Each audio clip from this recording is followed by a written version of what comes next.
Hello, ಹೆಂಗೆ ಅದಿರಿ ಇಲ್ಕಲ್ ಮಂದಿ ಎಲ್ಲ ಚಲೋ ಅದಿರಿ? ಚಲೋ ಅದಾರಿ ಅಂತ ತಿಳ್ಕೊಂಡು ನಿನ್ನೆ ನಾನು ತಿಳಿಸಿದ ಪ್ರಕಾರ ಈ ಶ್ಯಾಮ್ ಸುಂದರ್ ಭಜಂತ್ರಿ ಬಗ್ಗೆ ಒಂದು ವಿಸ್ತಾರವಾದ ವಿಡಿಯೋ ಮಾಡಬೇಕನ್ನಿಸ್ತು. ನಿನ್ನೆ ಹೇಳಿದ್ದೆ, ಅದಕ್ಕೆ ಈಗ ಮಾಡಾಕತ್ತೀನಿ. ಎಲ್ಲ ಏನು ಈ ವಿಡಿಯೋ ಮಾಡೋರು ಅದಾರಲ್ಲ, ಅವರು ಚಲೋ ಏನು ಮಾಡ್ತಾರಲ್ಲ, ಚಲೋ ನಡೆದ ಚರಿತ್ರೆಗೆ ಏನು ಒಳ್ಳೆಯ ಘಟನೆ ಅದ ಅವನ್ನ ತಿಳಿಸ್ತಾರೆ. ಅದು ಕೆಲವೊಬ್ಬರು ಮಾತ್ರ ಹಿಂದೆ ಆದ ಕೆಟ್ಟ ಘಟನೆಗಳನ್ನು ಕೂಡ ತಿಳಿಸ್ತಾರೆ. ಅದರಾಗ ಇದು ಒಂದು 1992ರಿಂದ 1998ರವರೆಗೆ ಅಂದರೆ ಸುಮಾರು 6 ವರ್ಷಗಳ ಕಾಲ ಶ್ಯಾಮ್ ಸುಂದರ್ ಭಜಂತ್ರಿ ಅವರು ಈ ಕರ್ನಾಟಕ ಅರ್ಧ ಮಹಾರಾಷ್ಟ್ರ ಕೂಡ ತನ್ನ ಹಿಂದೆ ಬೀಳಂಗೆ ಮಾಡ್ದ ಅಂತಂದ್ರೆ ಎಷ್ಟು ಪ್ರಭಾವಿ ವ್ಯಕ್ತಿ ಆಗಿರಬೇಕು, ಆಮೇಲೆ ಎಷ್ಟು ಮಂದಿನ ತನ್ನ ಹಿಂದೆ ಬೀಳಂಗೆ ಮಾಡಿರಬೇಕು, ಅದನ್ನು ನಾವು ಸ್ವಲ್ಪ ವಿಶ್ಲೇಷಣೆ ಮಾಡಬೇಕಾಗ್ತದೆ. ಇದು ಲೈವ್, ಇದು ಯಾವುದೂ ಏನು ನಾನು ಬರ್ಕೊಂಡಿಲ್ಲ, ಹೇಳಿಲ್ಲ, ಏನಿಲ್ಲ. ಅದು ಏನು ನಡೀತಿಲ್ಲ ಆ ಘಟನೆ, ಸತ್ಯ ಘಟನೆಗಳನ್ನು ನಿಮ್ಮ ಮುಂದೆ ನಾನು ಬಿಚ್ಚಿಡಾಕತ್ತೀನಿ. ಯಾಕಂತಂದ್ರೆ 1990 ಮ್ಯಾಗ ಏನು ಹುಟ್ಟಿರಲ್ಲ, ಈಗ ಸುಮಾರು 24, 25, 26, 27 ವರ್ಷದವ್ರು ಆಗಿರ್ತೀರಿ. ಆದರೆ ಇಂಥ ಘಟನೆಗಳು ನಡೆದದ್ದು ಅಂದರೆ ನೀವು ಹುಟ್ಟೋಕ್ಕಿಂತ ಮೊದಲು ನಡೆದದ್ದು ಭವಿಷ್ಯ ನಿಮಗೆ ತಿಳಿದಿರ್ಲಿಕ್ಕಿಲ್ಲ. ಏನು ಹೇಳ್ತಾರೆ, ಭಜಂತ್ರಿ ಅಂತ ಒಬ್ಬ ಇದ್ದ ಅಂತಿಷ್ಟ. ಆದ್ರೆ ಅವ ಯಾಕೆ ಹಂಗಾದ, ಏನಾಯ್ತು, ಯಾರವ, ಏನು ಮಾಡ್ತಿದ್ದ, ಎಲ್ಲಿರ್ತಿದ್ದ, ಅದನ್ನೆಲ್ಲ ತಿಳಿಬೇಕಾಗಿತ್ತು. ಅಂತಂದ್ರೆ ಅವನ ಒಡನಾಡಿಗಳಿಂದ ಕೆಲವೊಂದು ತಿಳ್ಕೊಂಡೀನಿ. ಆಮೇಲೆ ನಾನು ಕೂಡ ಅವನ ಜೋಡಿ ಇದ್ದು ಎಲ್ಲ ಘಟನೆಗಳನ್ನು ನನ್ನ ಕಣ್ಣೆದುರಿಗೆ ನಡೆದಂಥ ಪ್ರತ್ಯಕ್ಷ ಸಾಕ್ಷಿ ವಿವರಣೆಯನ್ನು ನಾ ಈಗ ನೀಡ್ತಾ ಇದ್ದೀನಿ. ನಿನ್ನೆ ವಿಡಿಯೋ ನೋಡಿದ ಕೂಡಲೇ ಕೆಲವೊಂದು ಮಂದಿ ಫೋನ್ ಮಾಡಾಕತ್ತಿದ್ರು ನನಗೆ, ಯಾಕ್ರಿ ಇದು ಮಾಡಿದರೆ ಚಲೋ ಏನೋ.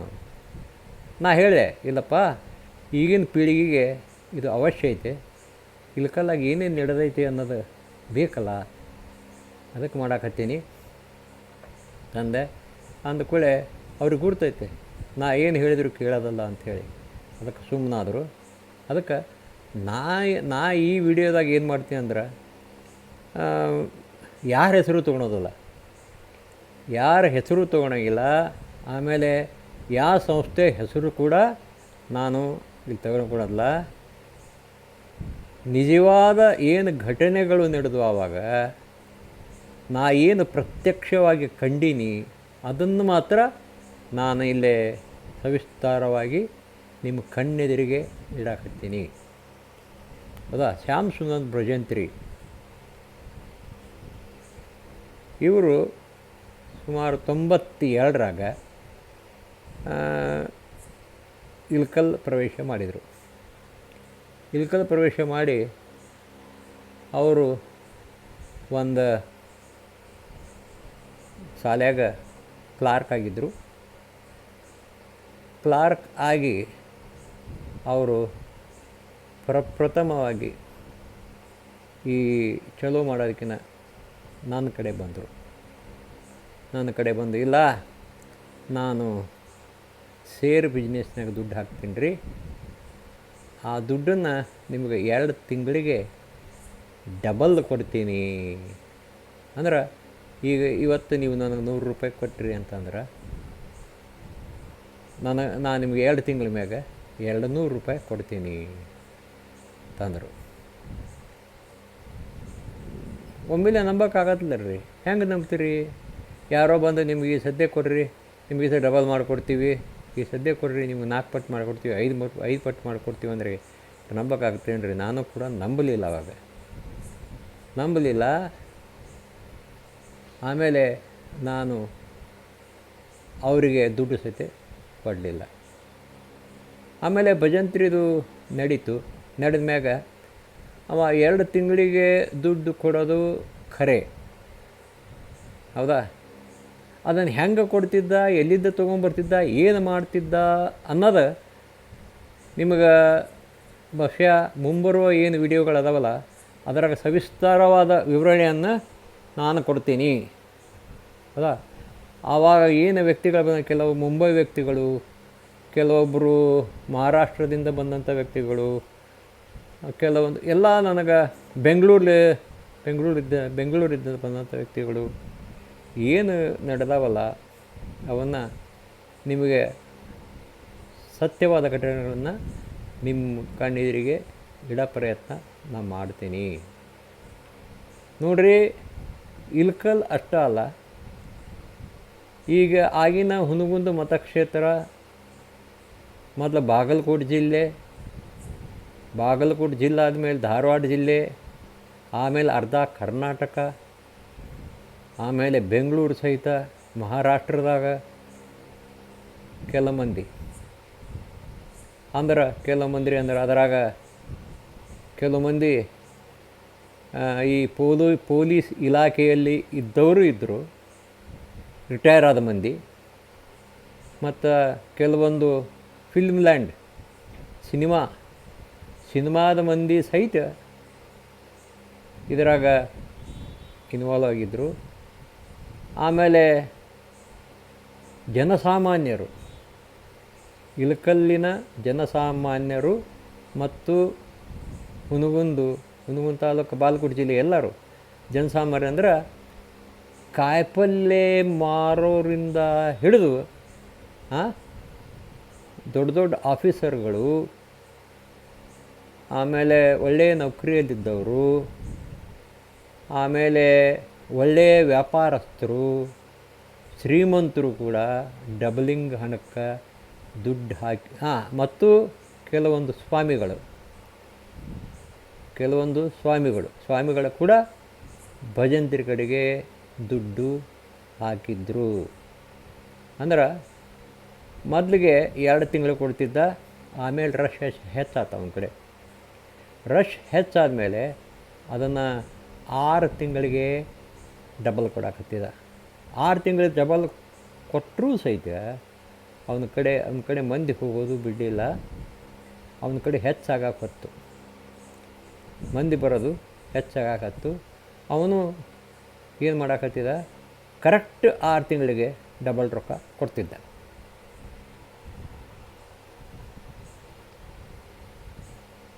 ಹಿಂಗೆ ನಡೀತು. ಇದು ನಡೀತಿದ್ದು ಡಬಲಿಂಗ್ ದಂಧೆ ಅಂಥೇಳಿ. ಆ್ಯಕ್ಚುಲಿ ನನ್ನ ತಿಳಿದ ಮಟ್ಟಿಗೆ ಕಾಯಿಪಲ್ಯ ಮಾರೋರು, ಸಣ್ಣ ವ್ಯಾಪಾರಸ್ಥರು, ದೊಡ್ಡ ವ್ಯಾಪಾರಸ್ಥರು, ಆಮೇಲೆ ಎಷ್ಟು ಆ ದುಡ್ಡಿನ ಮೋಹಕ್ಕೆ ಒಳಗಾದರು ಮತ್ತು ಅದರಿಂದ ಎಷ್ಟು ಪ್ರಭಾವಿ ವ್ಯಕ್ತಿಗಳಾಗಿ ಬೆಳೆದರು, ಅದು ಭಾಳ ಮುಖ್ಯ ಆಗ್ತದೆ. ಅದು 6 ತಿಂಗಳಿಗೆ ರೊಕ್ಕ ಡಬಲ್ ಕೊಟ್ಟುವಂತನ ಬಂದ, ಹೌದಾ? ಇವತ್ತು ಕೊಟ್ಟರೆ 6 ತಿಂಗಳ ಮ್ಯಾಗ ಮೊದಲು ಅದಕ್ಕೆ ಚೆಕ್ಕು ಅಥವಾ ಏನೂ ಕೊಡ್ತಿದ್ದಿಲ್ಲ ಫಸ್ಟ್ ಸ್ಟಾರ್ಟಿಂಗ್ದಾಗ. ಆಮೇಲೆ 6 ತಿಂಗಳು ಮಾಡಿದ ಮ್ಯಾಗ ಚೆಕ್ ಕೊಡ್ತಿದ್ದ. ಇವತ್ತು ನೀವು $1,000 ಕೊಟ್ಟರೆ ನಿಮಗೆ 6 ತಿಂಗಳು ಲೆಕ್ಕ ಹಾಕಿ $2,000 ಚೆಕ್ ಕೊಟ್ಟು ಬಿಡ್ತಿದ್ದ.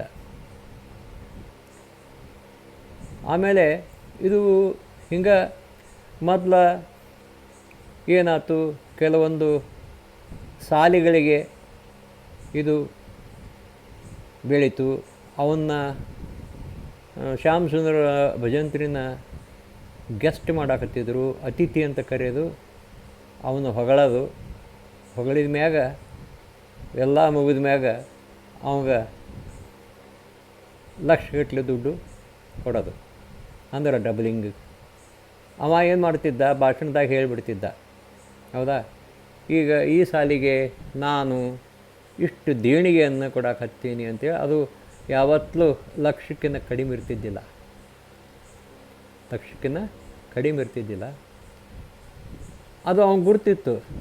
ಈಗ ಎಷ್ಟೋ ನಾ ಕೊಟ್ಟರೆ ಸಹಿತ ನಾವು ಹೋಗೋ ಮುಂದೆ ಅದಕ್ಕಿಂತ ಹೆಚ್ಚಿನ ರೊಕ್ಕ ನನಗೆ ಬರುತ್ತಂತ ವಿಶ್ವಾಸದಿಂದಿದ್ದಂಥ ಭಜಂತ್ರಿಗಿದ್ದ. ಇದು ನಾ ಅತಿ ಹತ್ತಿರದಿಂದ ನೋಡಿದಂಥ ಸತ್ಯ.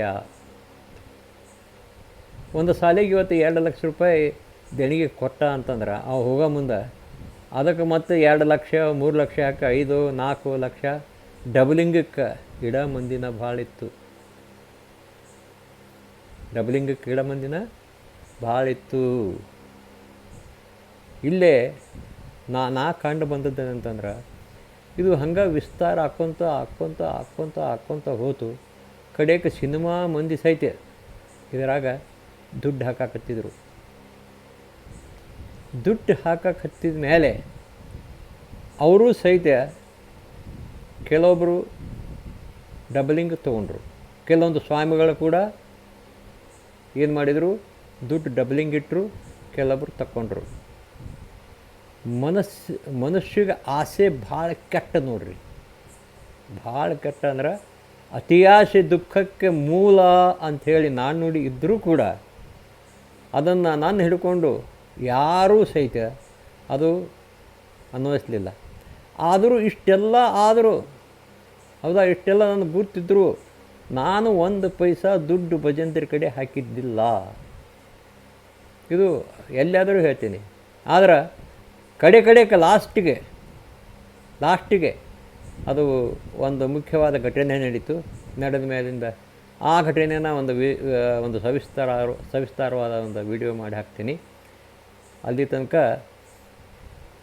ಆಮೇಲೆ ಈ ರೊಕ್ಕ ಹೆಂಗೆ ಕೊಡ್ತಾನಪ್ಪ ಇವ, ಡಬಲಿಂಗ್ ಹೆಂಗೆ ಮಾಡ್ತಾನೆ, ಏನು ಮಾಡ್ತಾನೆ ಅಂತಂದ್ರೆ ಅವು ಹೇಳೋದು, ನಾನು ಸೇರ್ದಂದೇ ಮಾಡ್ತೀನಿ, ಸೇರ್ನೇ ರೊಕ್ಕ ಹಾಕ್ತೀನಿ, ನಾನು ರೊಕ್ಕ ಬರುತ್ತೆ ಅದು ಡಬಲಿಂಗ್ ನಾನು ಹಾಕ್ತೀನಿ ಅಂಥೇಳಿ ಎಲ್ಲರಿಗೂ ನಂಬಿಸ್ತಿದ್ದ. ಕೆಲವೊಂದು ದಿವಸ ಮಂದಿ ನಂಬಿದರು. ಆಮೇಲೆ ಮುಂದೇನು ಮಾಡ್ದ, ಇಲ್ಲ ನಾವೊಂದು ಫ್ಯಾಕ್ಟ್ರಿ ಮಾಡ್ತೀನಿ, ಸ್ವೀಟೋ ಮೋಟೋ egg powder manufacturing plant, Bijapur.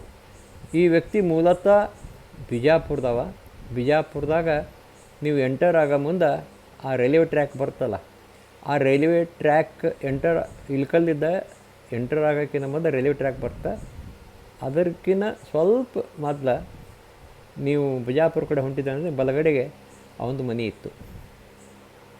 ಹೌದಾ, ಮನೆ ಇತ್ತು. ಅವ ಇಲ್ಕಲ್ಲಾಗೂ ದುಡ್ಡು ತೊಗೊತಿದ್ದ, ಬಿಜಾಪುರದಾಗೂ ದುಡ್ಡು ತೊಗೊತಿದ್ದ. ಆಮೇಲೆ ಈಗ ಎಗ್ ಫ್ಯಾಕ್ಟ್ರಿ ಮಾಡಿದ್ನಲ್ಲ ಸ್ವೀಟೋ ಮೋಟೋ, ಅಲ್ಲಿ ಕೂಡ ದುಡ್ಡು ತೊಗೊತಿದ್ದ, ಚೆಕ್ ಕೊಡ್ತಿದ್ದ, ಡಬಲಿಂಗ್ ಚೆಕ್, ಡಬಲ್. ಹೌದಾ, ನಾನು ಒಮ್ಮೆ ಅಕಸ್ಮಾತ್ ಅವ್ರ ಕಡೆ ಹೋದಾಗ ಆವಾಗಿನ ಪ್ರತಿಷ್ಠಿತ ಚಿತ್ರನಟಿ ಒಬ್ಬರದು ಫೋನ್ ಬಂತು. ಭಜಂತ್ರಿ ಒಳಗೆ ಕುಂತಿದ್ದ, ನಾನು ಹೊರಗಿದ್ದೆ. ಆವಾಗ ಮೊಬೈಲ್ ಇದ್ದಿಲ್ಲರಿ, ಲ್ಯಾಂಡ್ಲೈನು. ನಾನು ಲಿಫ್ಟ್ ಮಾಡಿದೆ ಫೋನು. ಆ ಕಡೆ ಇದ್ದ ಆ ಚಿತ್ರನಟಿ ಮಾತಾಡಕತ್ತಿದ್ಲು ಕೂಡ ನಮ್ಮ ಭಜಂತ್ರಿ ಅವರು ಬೇಕ್ರಿ ಅಂತಂದ್ಲು. ಆಯ್ತಮ್ಮ, ಭಜಂತ್ರಿ ಅವ್ರು ಒಳಗದಾರ, ನೀ ಯಾರು ಹೇಳು ಅಂತಂದೆ. ನಾನು ಹಿಂಗೆ ಸಿನಿಮಾ ನಟಿ ಅಂತ ಹೇಳಿದ ಮ್ಯಾಗ ನಾನು ಭಜಂತ್ರಿಗೂ ಹೇಳಿದೆ, ಭಜಂತ್ರಿ ನೋಡಪ್ಪ ಇದು ಫೋನ್ ಬಂತ, ತಗೋ ಹೇಳಿ. ತೊಗೊಂಡು ಕಡೆ ಒಂದು ತಾಸುಗಟ್ಟಲೆ ಮಾತಾಡಿದರು. ಅವ್ರಿಗೇನು ಮಾತಾಡ್ಯಾರು ನನಗೆ ಗುರ್ತಾಗಲಿಲ್ಲ. ಆದ್ರೆ ಆವಾಗ ನನಗೆ ಗುರ್ತಾಯ್ತು, ಈ ಭಜಂತ್ರಿ ಕಡೆ ದುಡ್ಡು ಹಾಕಿದವ್ರದಾಗ ಚಿತ್ರರಂಗ ಕೂಡ, ಕನ್ನಡ ಚಿತ್ರರಂಗ ಕೂಡ ಇನ್ವಾಲ್ವ್ ಆಗೈತೆ ಅಂತ ಆವಾಗ ನನಗೆ ತಿಳಿತು. ಬರೀ ಚಿತ್ರರಂಗ ಅಷ್ಟೇ ಅಲ್ಲ, ನಮ್ಮ ಸಂಬಂಧಿಕರು ಕೂಡ ಹಣ ಹಾಕಿದ್ರು. ಆದರೆ ನಾ ಹಾಕಿದ್ದಿಲ್ಲ. ಅವರು ಕೂಡ ಹಣ ಹಾಕಿದ್ರು. ಅಂದರೆ ಬೇರೆ ಬೇರೆಯವ್ರ ಥ್ರೂ ಅವರು ಹಣ ಹಾಕಿದ್ರು. ಹಣ ಹಾಕಿ ಎಲ್ಲ ನಿಮ್ಮ ಭಜಂತ್ರಿ ಇಷ್ಟದನ, ನೀವ್ಯಾಕೆ ಅದ್ರಾಗ ದುಡ್ಡು ಹಾಕಬಾರ್ದು ಅಂಥೇಳಿ. ಹೌದಾ?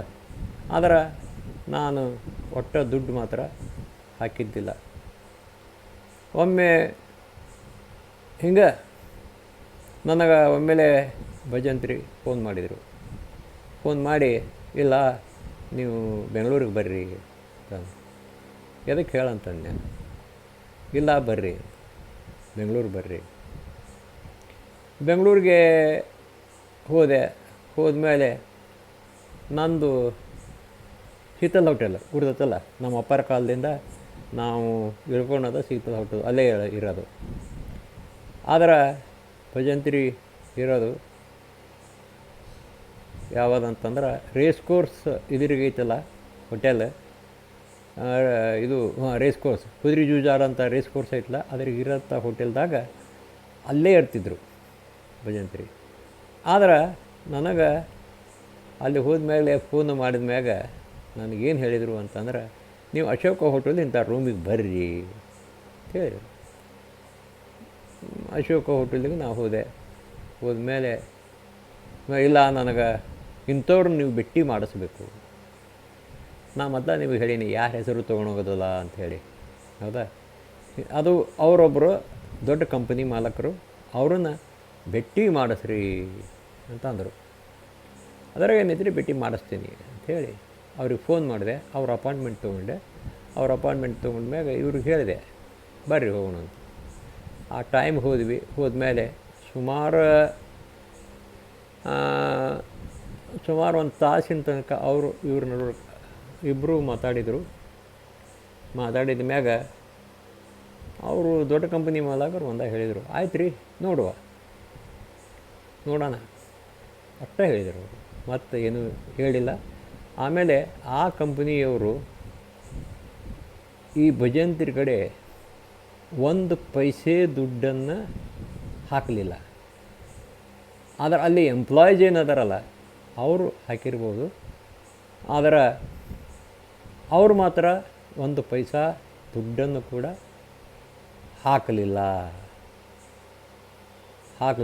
ಆಮೇಲೆ ಅದ ಹೋಟೆಲ್ದಾಗ ನಾ ಏನು ನಿಮ್ಗೆ ಹೇಳಿದ್ನಲ್ಲ, ಒಂದು ಚಿತ್ರ ನಟಿ ಫೋನ್ ಬಂದಿತ್ತು ಅಂತ ಬಂದ ಮೇಲೆ ಅವರು ಇದೆಲ್ಲ ಅಪಾಯಿಂಟ್ಮೆಂಟ್ ತೊಗೊಂಡು ಹೋಗಿ ಆ ದೊಡ್ಡ ಕಂಪ್ನಿ ಮಾಲಕರನ್ನು ಭೇಟಿಯಾಗಿ ಬಂದ ಮೇಲೆ ಅವರು ಬರ್ತೀವಂತ ಫೋನ್ ಮಾಡಿದರು ಅಂದ್ಕೊಂಡು ನಂದೇನು ಕೆಲಸ ಅಂತೇಳಿ ನಾನು ಹೋಗ್ತೀನಿ ರೀ, ನನ್ನ ಹೋಟೆಲಿಗೆ ಹೋಗ್ತೀನಿ ಅಂತ ಅಂದೆ.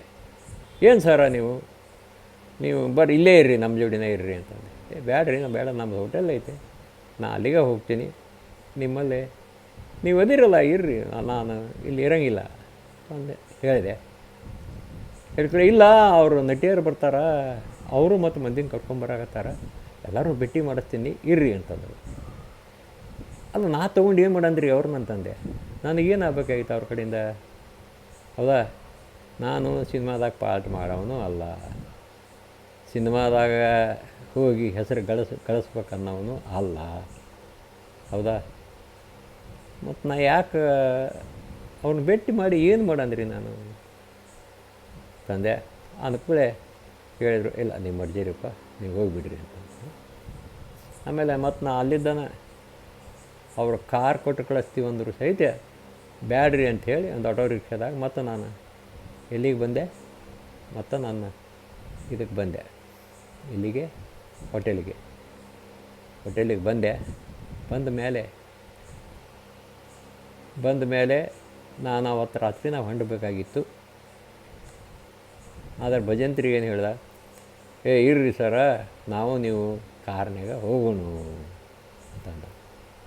ಬ್ಯಾಡ್ರಿ, ನಾನು ಕಾರ್ನಾಗ ತ್ರಾಸಾಗುತ್ತೆ, ನಾನು ಬಸ್ನಾಗ ಮಲ್ಕೊಂಡ ಹೋಗ್ತೀನಿ, ಆರಾಮಿರ್ತೈತಿ ಅಂತ ಹೇಳಿದೆ. ಇನ್ನು ಸವಿಸ್ತಾರವಾದ ಅತಿ ರಂಜನೀಯವಾದ ಸಿನಿಮಾಕ್ಕೆ ಯೋಗ್ಯವಾದ ಘಟನೆಗಳು ಭಾಳ ಅದಾವು. ಸಾಧ್ಯ ಆತಂದ್ರೆ ಸಾಧ್ಯ ಯಾರ ಅವನು ಒಡನಾಡಿಗಳಾಗಲಿ, ಅವ್ರ ಹತ್ತಿರದ ನೋಡಿದವ್ರು ಇನ್ನೊಬ್ರಿಗೆ ಯಾರಾಗಲಿ ಅವ್ರ ಕಡೆಯಿಂದ ಸಹಿತ ನನಗೆ ಇದನ್ನು ಲೈವ್ ಅವ್ರ ಕಡೆಯಿಂದ ತೊಗೊಂಡು ವಿಡಿಯೋ ಇದ್ರಾಗ ಮಾಡ್ಬೇಕಂತ ಮಾಡೀನಿ. ಯಾರ ಒಪ್ಪಿದ್ರೆ ಆ ಘಟನೆಗಳಿಂದ ಅವ್ರ ಕಡೆಯಿಂದ ಹೇಳಿಸಿ ಅದನ್ನು ನಿಮ್ಮ ಎದುರಿಗೆ ತರುವ ಪ್ರಯತ್ನ ನಾನು ಮಾಡ್ತೀನಿ. ಈಗಾಗಲೇ ಸುಮಾರು 20 ಮಿನಿಟಿನ ವಿಡಿಯೋ ಆಯ್ತು. ಅದಕ್ಕೆ ಸಾಕು. ಇವತ್ತು ಭಜಂತ್ರಿ ಏನು ಈ ಘಟನೆಗಳದಾವಲ್ಲ, ಏನು ಅವ್ರ ಜೋಡಿ ಯಾರು ಅಗದಿ ಮೊದಲಿದ್ದನ ಕೂಡಿ ವ್ಯವಹಾರ ಮಾಡ್ಯಾರ, ಡಬಲ್ ರೊಕ್ಕ ತೊಗೊಂಡಾರ, ಮುಂದೆ ಏನಾಯ್ತು ಅಂತ ಅವ್ರ ಬಾಯಿಂದ ಕೇಳಿದ್ರೆ ಒಳ್ಳೆಯದಲ್ಲ. ಅದಕ್ಕೆ ಅವ್ರ ಬಾಯಿಂದ ಸಾಧ್ಯ ಆದ್ರೆ ಅವರು ಹ್ಞೂ ಅಂತಂದ್ರೆ, ಅವ್ರು ಒಪ್ಪಿದ್ರೆ ಮಾತ್ರ ನಾನು ಅಂಥ ಈ ವ್ಯಕ್ತಿಗಳನ್ನು ನಿಮಗೆ ಪರಿಚಯ ಮಾಡ್ತೀನಿ ಅಂತ ಹೇಳ್ತಾ ಇವತ್ತಿನ ಈ ಒಂದು 22 ಮಿನಿಟಿನ ವಿಡಿಯೋ ಮುಗಿಸ್ತೀನಿ. ಜೈ ಹಿಂದ್, ಜೈ ಕರ್ನಾಟಕ. ಎಲ್ಲರೂ ಆರಾಮಿರ್ರಿ, ಎಲ್ಲರೂ ಒಳ್ಳೆಯ ವಿಚಾರ ಮಾಡಿರಿ, ಸಂತೋಷದಿಂದ ಇರ್ರಿ ಅಂತ ಹೇಳ್ತಾ ಮುಗಿಸ್ತೀನಿ. ಜೈ ಹಿಂದ್, ಜೈ ಕರ್ನಾಟಕ. Thank you.